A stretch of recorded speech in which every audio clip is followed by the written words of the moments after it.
Goodness. Okay. So thank you everyone for joining us. It's Adrian Walker. This is the Walker Report. I am joined today by Alexander Hay, who is the founding principal at Southern Harbour, a leading consultancy in global operational risk management. And he is currently working on or has worked on projects as far-flung as the Middle East, the Caribbean, Europe, and North America. In addition, he is an adjunct professor at U of T as part of the Center for Resilience of Critical Infrastructure. And in addition to that, he's the author of, I was going to say 2 books, which is the first is After the Flood and the second is Before the Storm. But actually, my understanding is that there is a third book that you've just completed as well. It's a little bit more technical and focus. Your resume actually goes on a fair bit longer than that, and I wanted to be brief today. So I apologize if I've missed over. I thought I've hit the biggest notes, but thank you very much for joining me today, Alec. Pleasure to be here. Thank you. I want to start off by talking about kind of how we think about resilience, because your concept of resilience and what you do seems very different than how I might imagine it. So, someone might think about resilience as being fortress-like, the ability to withstand any kind of hit or impact or anything that might disrupt my business, my country, my neighborhood. And so we would always avoid failure by simply having enough infrastructure in place to handle it. That doesn't actually seem to be what you look at, and that's not the assumption that you make when it comes to resiliency planning, is it? Can you give us a little explanation around what that is? Sure. Well, there's quite a bit to resilience, and I think that it's worth saying that the principles of resilience have been applied for millennia. For example, in the Chiropedia, Xenophon describes how Cyrus the Great laid out the Persian Empire, and Vitruvius, in his 10 books on architecture, includes them in his advice to novice architects. But resilience, the way we use the term today, was really coined by the ecologist Chris Holling in his 1973 paper, and that is what has stuck. So resilience has been attached to this set of planning principles around how to protect the purpose or the capability that you wish to have. Okay. So broadly speaking, resilience is about being able to adapt to change and picking up when we fail. It's this assurance of continued value. It's the property of a system, something that can react and respond to change, reallocate resources and protect value. It requires intelligent action specific to the situation. So an inanimate object cannot be resilient. A bridge cannot be resilient unless it can repair itself when it collapses. Inanimate objects can be robust, not resilient. So having lots of inanimate objects is not an answer to prevent failure. And when we think of the capability as a system, this system's concept of resilience also revolves around the idea of failure. It presupposes that something in our operation, something that we depend upon, will at some point fail. So our focus is how to protect the continuing function and value of our operation despite these failures. And this concept is known as safe to fail. It's the basis for level 5 commissioning. In our earlier chat, for example, we spoke about the new general hospital or other critical facility. It has 3 primary criteria: patient safety, staff safety, quality of patient care. If a failure in any of the systems or subsystems adversely impacts any of these criteria, the general hospital is not taken into service. It provides this assurance of through life value. And these principles you can apply to infrastructure, corporations, investment asset portfolios, any number of things that are systems, capabilities, things like that. That's that is actually a much better definition than I thought you were going to provide. But so it does set up the kind of, one of the things that in my business is the assumption that at some point the market will go wrong on you, and you're going to have to be able to engage with that as it happens. Mhm. You can't just say I've got an impenetrable portfolio, but obviously the attraction is always to have an impenetrable portfolio, one that cannot fail, but we have to assume that it will. That's the unfortunate part. But it sounds like, it doesn't even sound like it's what you were saying, is that when we're building any kind of infrastructure, we're beginning with the premise that we will fail at some point. You mentioned in one of your books that if you have smoke detectors in your house, but your house is in the Arctic, the house catches fire, you escape the house, everyone lives, but then you freeze to death outside. You've still had a failure of resiliency because there was no plan that goes beyond that. Yes, that's right. So assuming then we're going to have lots of failures, and we're beginning from the standpoint that government infrastructure should be able to be responsive to that, how many businesses then also are resilient? Like if there's been a massive flood or an earthquake and it shut down, what's the failure rate for businesses generally, and how many of them are in a position to be resilient under that definition that you've given? It's a very interesting question. I think that business resilience is something of an intangible. It depends on many things, from the behavior and biases of the decision makers, the organization's own risk criteria and market tolerances, to the capacity of their operations to absorb and adapt failure and continue to function. You can have every financial precaution, but if you stop operating, you're not in business. You can't prevent failure because you can't predict what will cause failure in your systems or those you depend upon. However, you can control how a failure affects your operations and business. So what I would suggest is, and what you should be looking for is, focus on what you can control. Consider the number of contingency plans that were written after the SARS epidemic, only to prove useless in the pandemic. You can't control the disease or its transmission or the government response, but you can control how component failures affect your operation. But to do this, you need to understand your operation. And for too many officers, this can be an inconvenience. A reliable business is based on a reliable operation, one that is resilient and sustains itself over time. We can't separate resilience and sustainability, for example. As organizations awake to the realities of a changing world in which the present no longer reflects the past and provides no predictor of the future, the focus is increasingly on what we can control. And this is where the question of corporate culture and even executive compensation come into play. Is the focus on protecting against loss and the long-term health of the business, so defining future markets and value as per Peter Drucker, or is it immediate shareholder benefit through the share price and the next dividend? A sort of greed is good interpretation of Milton Friedman's thinking. Does the company invest in innovation and creation, like Roche, building the concept and practice of individualized healthcare over the last 10 years? Or do they buy back shares to keep the share price high and pay dividends even when there's a net operating loss? How is the CEO compensated, short-term or long-term? How do we define shareholder value? What of the stakeholders? Because they increasingly have a say, and we see quite a few instances where activist stakeholders are forcing corporations to change their approach to resilience and their approach to sustainability. We can't separate the two. So all of these stakeholders increasingly have a say and the access to the data and tools to hold businesses to account. So this feels like there's, sorry, continue.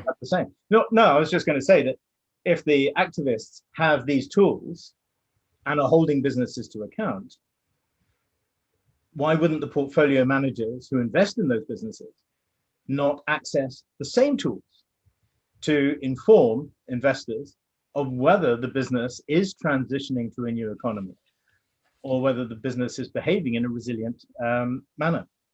So this highlights a tension that I think exists in the investing world, which is that, CEOs are compensated, or have been largely compensated in the past because of immediate shareholder value. So if you can keep the price up, or keep it going up, or you can increase your dividend, those are all things that are going to keep a CEO, at the helm of a business and improve their compensation. Normally, in fact, they've been giving compensation around exactly those metrics.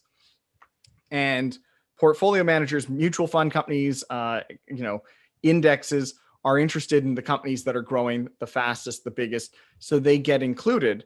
And so, and investors are interested in having, the maximized return of their portfolio. So, portfolio managers and financial advisors are incentivized. Everyone's incentivized down the list here to keep, it sounds like, the wrong thing at the forefront of a business. And how do you change then people's focus? You're pointing out that stakeholders, activist investors, they're trying to push a direction here, but a lot of the economy is wants it to be in the other direction, and indeed, I think it has been in the other direction. So, how do you get the monetary benefit of that sustainability and resiliency planning up front when it doesn't translate into immediate returns for investors? You're really classifying, there's two types of investor, I guess, in one way. I don't want to jump in. Please give me your feedback then. Well, interestingly, the CEO of Roche cannot realize his share options until 10 years after leaving the company. Well, that's interesting. And you have to ask yourself, what is more important? Do we need the confidence that the business is going to be around tomorrow? Or do we want our cash now? And they're not always mutually exclusive, but sometimes they are. And we are in this liminal state. We are transitioning to a low carbon dioxide emissions economy. We are moving into a more socially conscious and ESG type set of corporate criteria. And ultimately, it is important just for our social survival as much as anything else. It's increasingly important that we have that confidence that we are around tomorrow.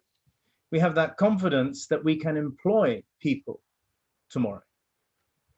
And if the community does not have confidence in the business, in the infrastructure, in the organizations and things like this, if they don't have that sense of ownership, they will not then also help the business. So, for example, look at Whole Foods, when they were still a fledgling company and they suffered this catastrophic flood. All the people in the neighborhood turned out to clear the store, help them get back on their feet, and they did it all out of the goodness of their own hearts, simply because the philosophy of the company was very much around good governance, social responsibility, and things like this. And the staff who worked for the company are also members of the local community. And so the character of the company is understood by the community. So the community identified with and adopted Whole Foods when it mattered. So interesting. So increasingly, as you see this greater emphasis on ESG, environment, social, and governance, we can see how a company's approach to local community, to social activities, reducing its impact on the environment, and even, we've had the technology for many, many years for us to be handprint organizations, as in we leave no trace in the environment. We actually improve the world around us by our presence. We do no harm as an organization. Now, that is not in the incorporation requirements for any business. Do no harm, and yet it's a universal principle. We have been able to operate like this for many, many years.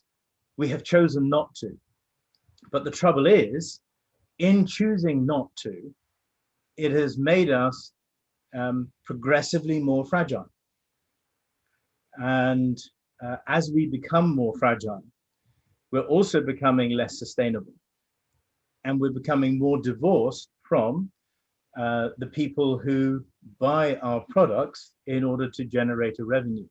We've become more divorced from the communities in which our operations are conducted. We have become more divorced, and it's now a purely financial contract relationship with our investors and stakeholders. So organizations have become divorced from the world that sustains them and benefits them.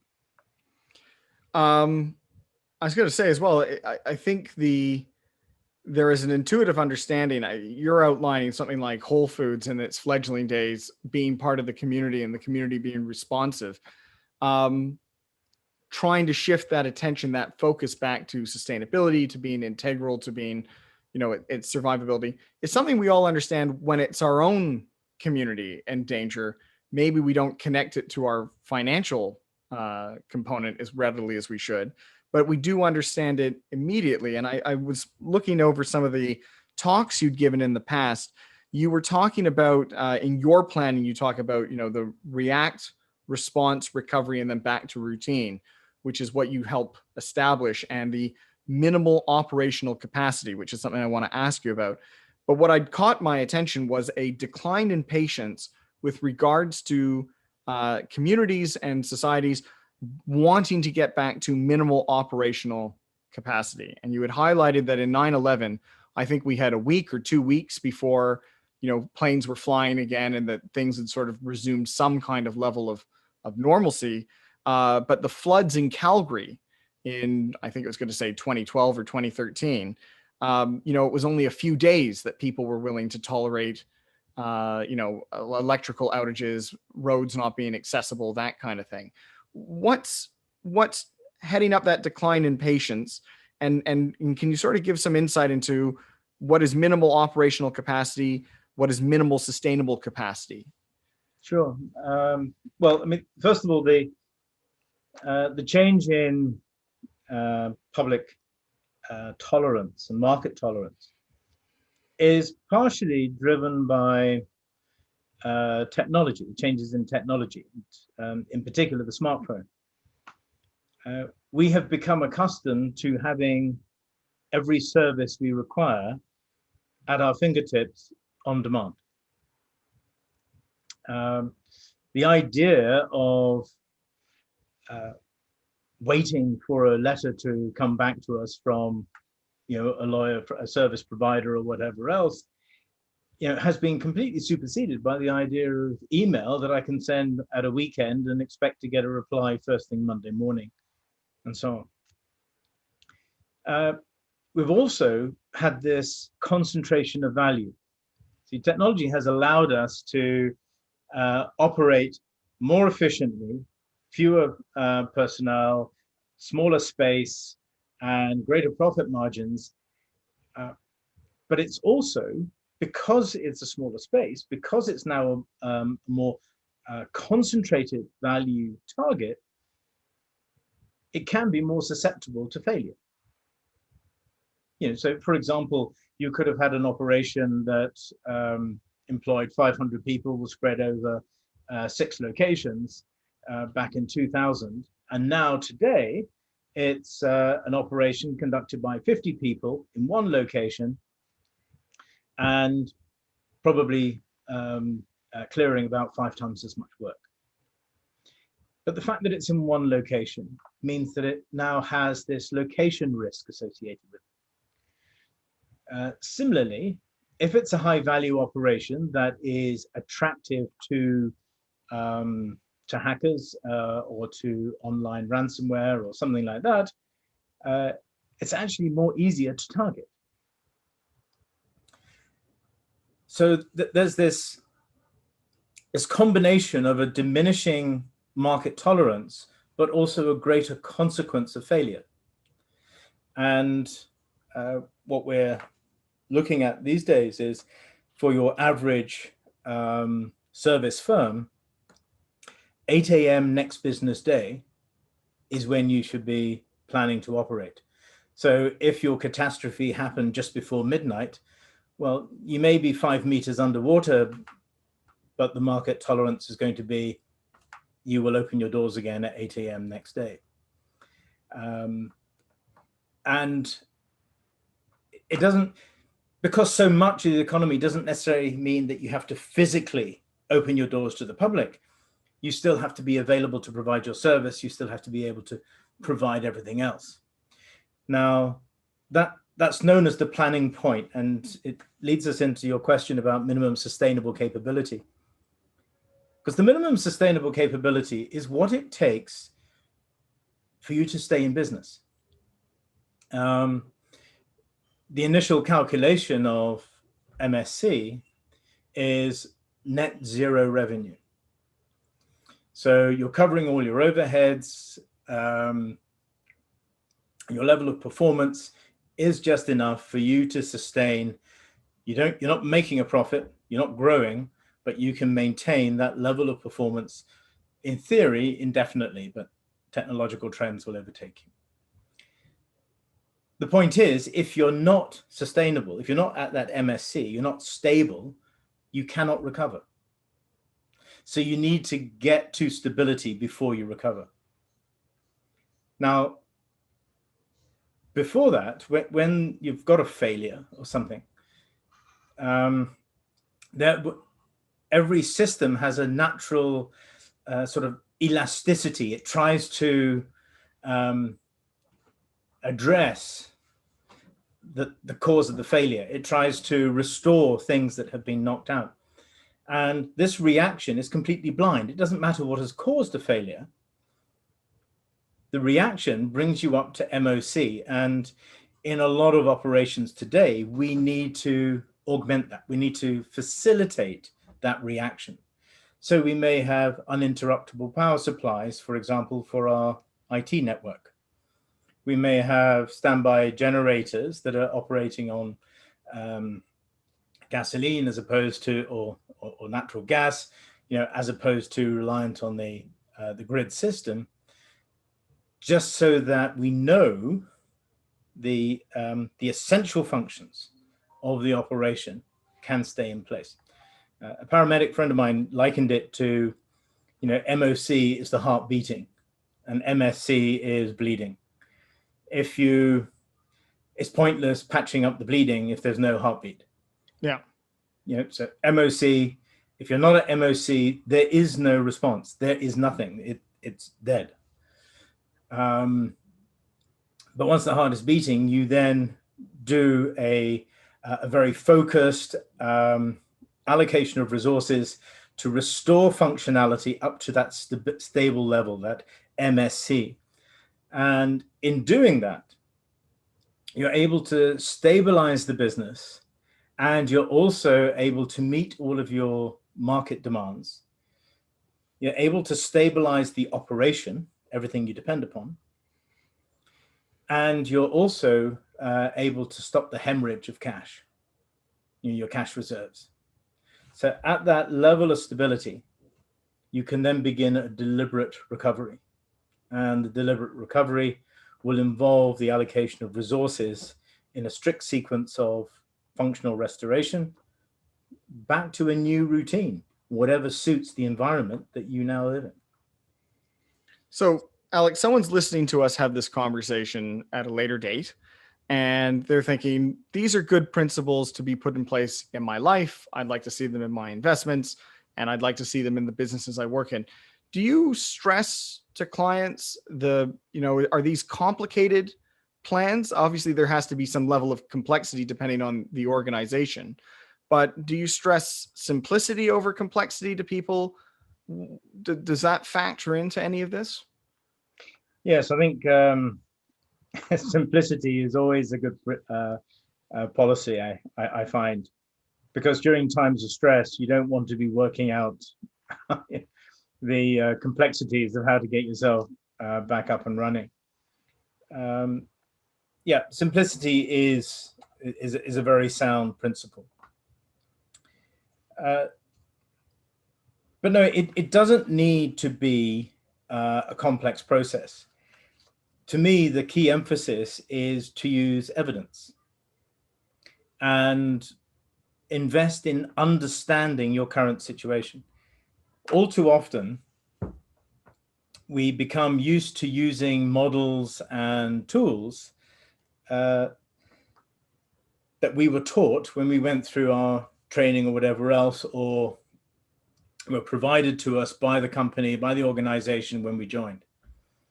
And they bring with them this sort of received wisdom.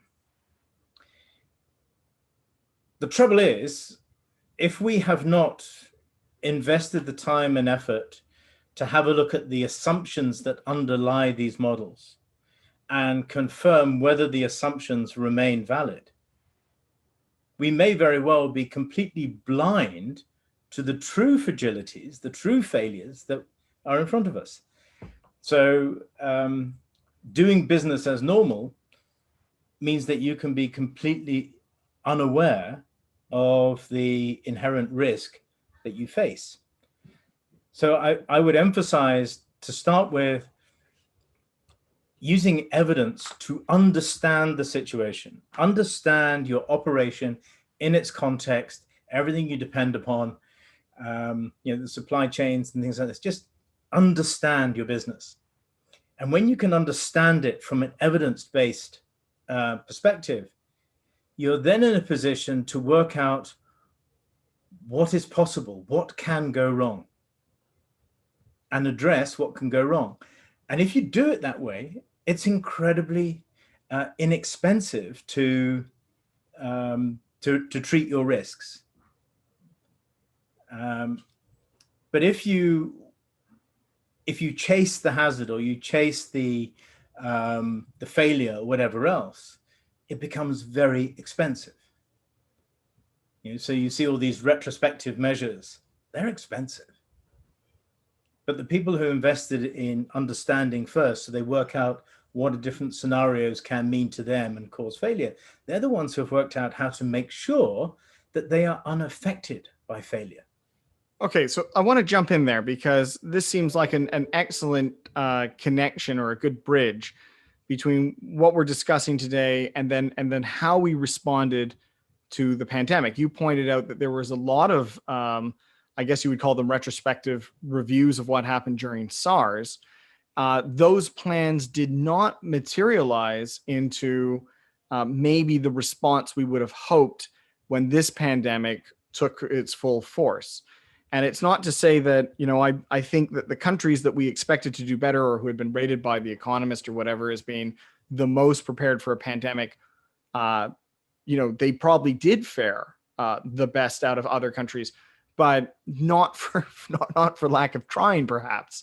Or maybe they didn't fare as well as they had expected to fare, or in the way that they thought they would be able to tackle this. What do you think has happened during the pandemic? What do you think has been revealed about how we engage with resilience at a government level, both nationally, provincially? You probably have, I imagine, some insights to share about mistakes that were made and that could have been avoided. Well, that is a difficult question to answer, because you can work out or you can develop a very sound resilience plan.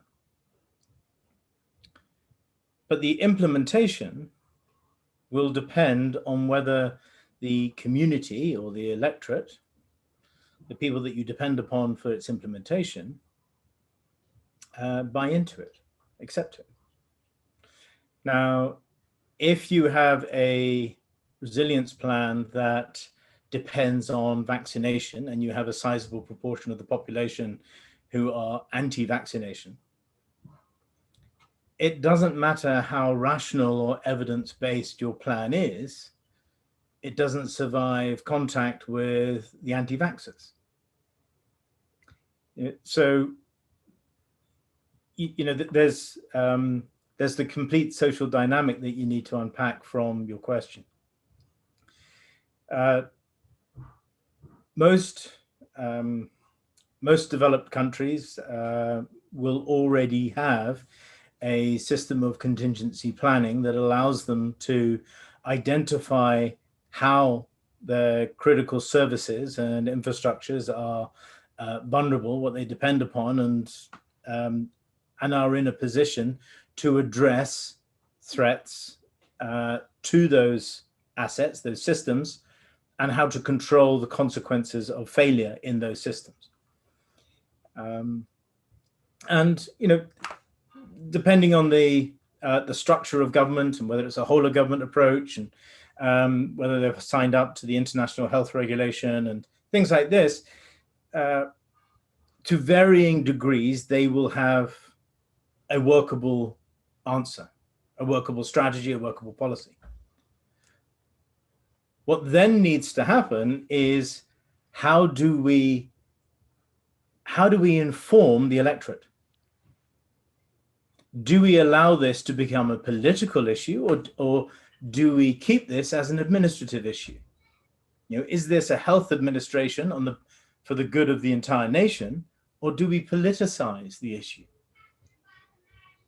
Now, for a lot of people, the issue was heavily politicized, and indeed, in some countries, it became a polarized political view of whether there was even a pandemic.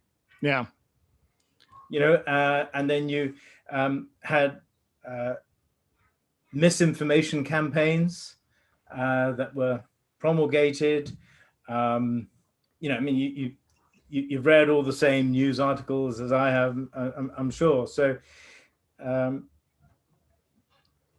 there is a point at which you need to work out, yes, I'm using an evidence-based approach. I've got a rational, science-based solution, but the implementation, do we allow this to be political, or do we keep it administrative? And how do we manage misinformation? Let me throw something back at you there, though.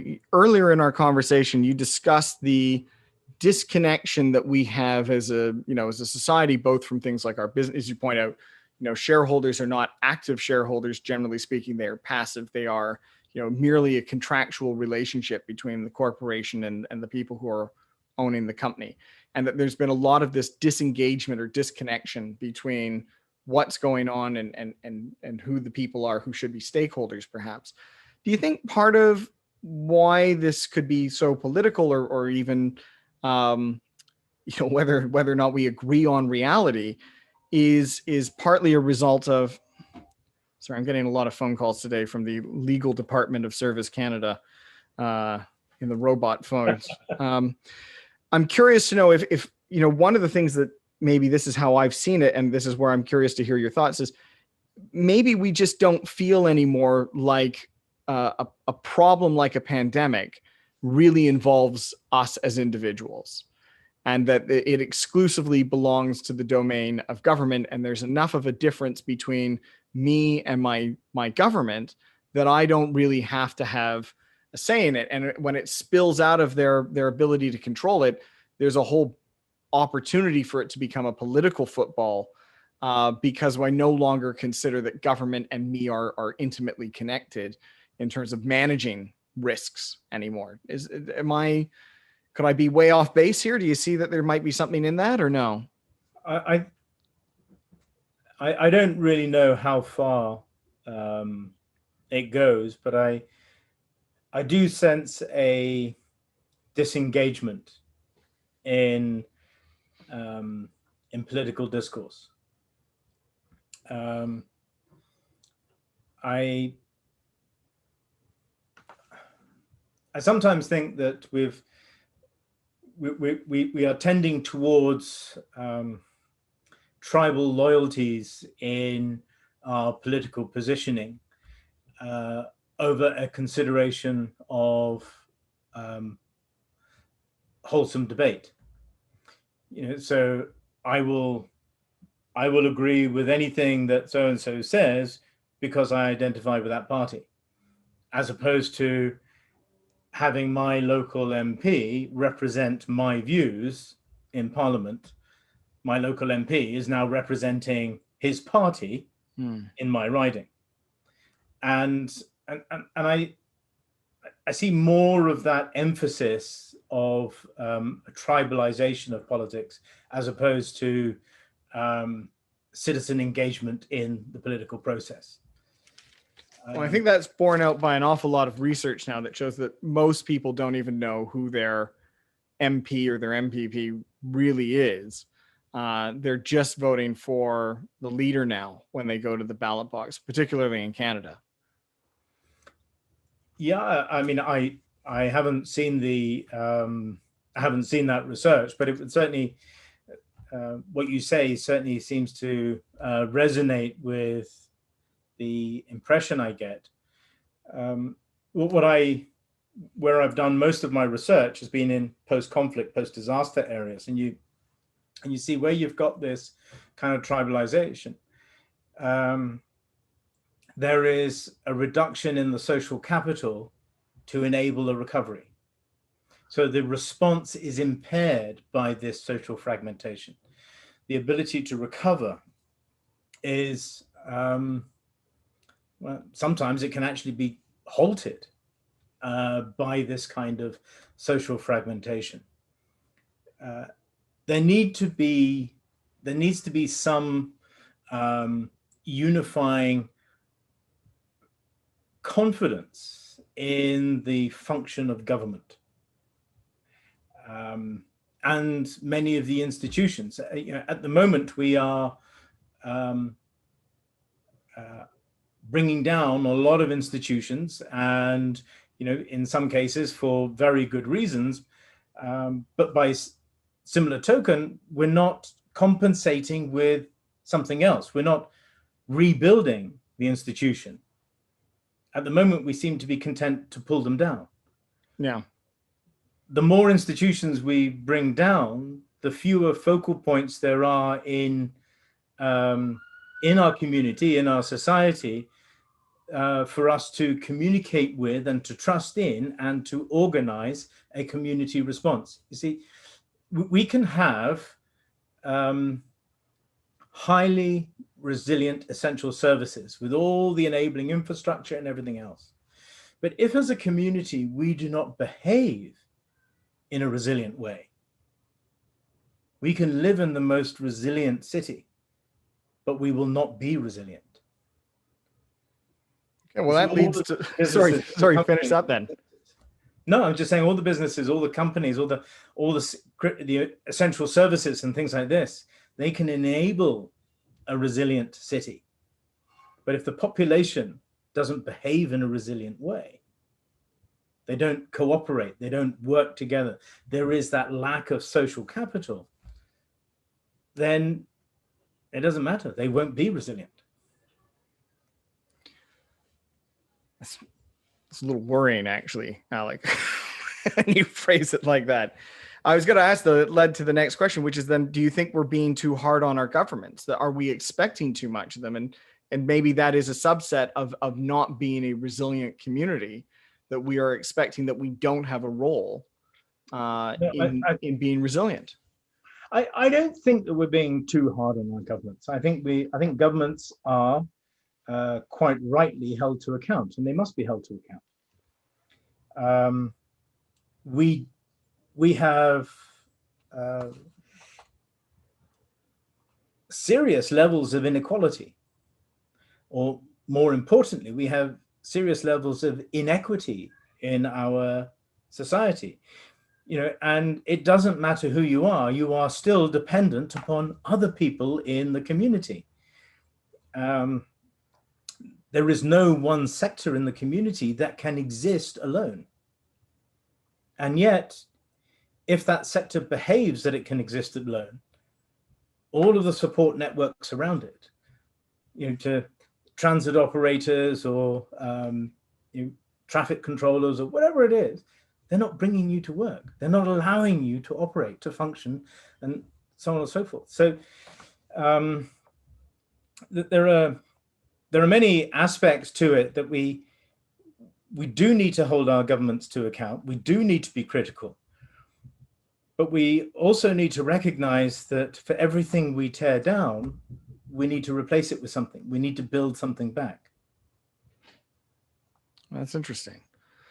I got to keep moving ahead here because we'll run out of your time if I don't keep pushing ahead. But these are all good things, and I feel like I could keep digging into it for quite some time here.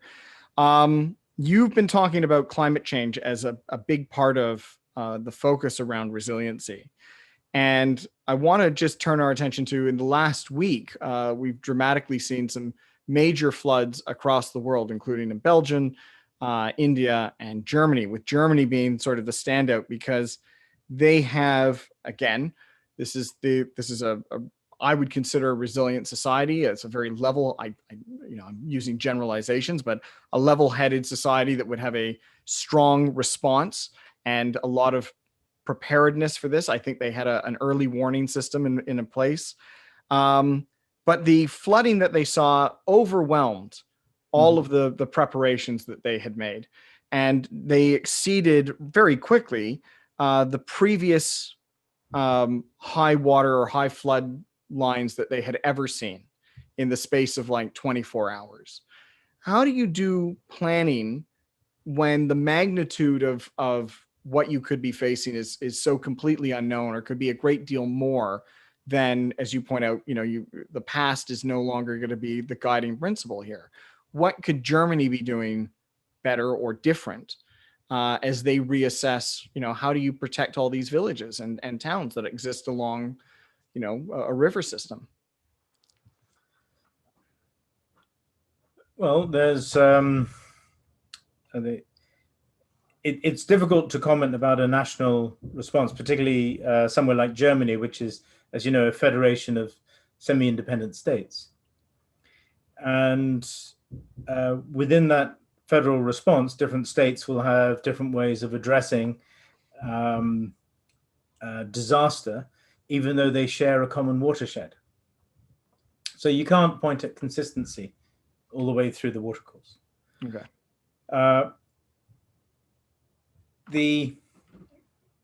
When you look at planning, the first premise of any form of planning is, what have we experienced before, and what is the possibility of experiencing it again? Now, that's the statistical threat capability. So that is our minimum our minimum construction standard. That is our minimum planning. But then we also look at, how bad can it get? Not what do we consider likely, or what have the pundits told us, but physically, how bad can it get? Assuming we don't have another Noah's Ark type flood, that there is a finite depth of water that we can get to. There is an absolute limit to how bad a particular threat can get. And if we look at that depth of water, or whatever it is, we're in a position to say, we can design, we can plan to that level, even if the measures that we're putting in place only reflect what has historically occurred. And then we decide, well, what do we do in the space in between? What we've identified is, how bad could it possibly be, and how bad has it been in the past? In that space in between, we look at, well, what is the impact? Now, as I said at the beginning, we assume failure. So if we have a contingency plan, we have put that into place to avoid failure. The other part of the contingency plan is, what do we do when we do fail? And so we're identifying, what measures do we need to put into place if the hazard, the threat, whatever it is, tends towards what is possible and exceeds what has happened in the past. Now, how far that planning goes is a question of, what resources are you willing to allocate to it? How much staff time can you put into it? How much money do you have to commission the scientific reports and the analytical reports to implement it? For that matter, what are you willing to construct? Now, at a time when much of the infrastructure in the developed world is past its sell-by date, simply because since the 70s, we have not invested in our municipal and regional infrastructure to maintain the same level of performance. We now have infrastructure networks that are suffering. They're under stress. They're straining, and so they're becoming more vulnerable to failure. Where do we invest our money? Do we replace what was there? Do we build for the world we anticipate? Or do we invest in contingencies? Now, the reality is you've got a blend of all three, but where is the priority? And if we are going to pursue a policy of intergenerational equity, and we're going to, such as the basic principle, the underlying concept of sustainability, intergenerational equity, if we're going to pursue that, we will be accepting the risks that we face to a point and building the world that our children are going to inherit so that they will be safe and that they can then progress their economy from there. And among certain parts of the electorate, that will be extremely popular. And among other members of the electorate, that will be a very unpopular thing to do. That's a pretty sizable challenge. It just raises further questions, though, when we consider emerging or developing economies. I was thinking about this. I was discussing our conversation today with my wife, and we were talking about the difference between, say, Mumbai and Tokyo, which both share some very similar geographic features. But Tokyo, which is accustomed to flooding, it sits on 3 floodplains, basically, because it's where 3 rivers meet. They've built an enormous infrastructure to deal with flooding. They've got the most cement, I think, covered land in any urban area. They've got a historic rainy season. Their mega project that they put into place and that exists today is extensive to handle that. Mumbai has a similar kind of thing. It's an archipelago. It's got a lot of riverways that come together. Recently had flooding. I think about 86 people have died or have not been found. Putting a similar mega project in place to deal with the future of even more flooding, we assume. And as you point out, the gap between the historic, what can happen versus what could happen, is a competing. There's a lot of headwinds in that project. There's local corruption. There's the sheer price of it. And there's a lot of competing other needs that go along with it for that population. It sounds like, if we've got a challenge in the developed world, the potential challenge facing the emerging markets is going to be, I don't know what the magnitude of it is, but it's going to be a great deal greater. The challenge is greater, but the willingness to accept evidence is, I find, is greater in the developing world than in the developed world.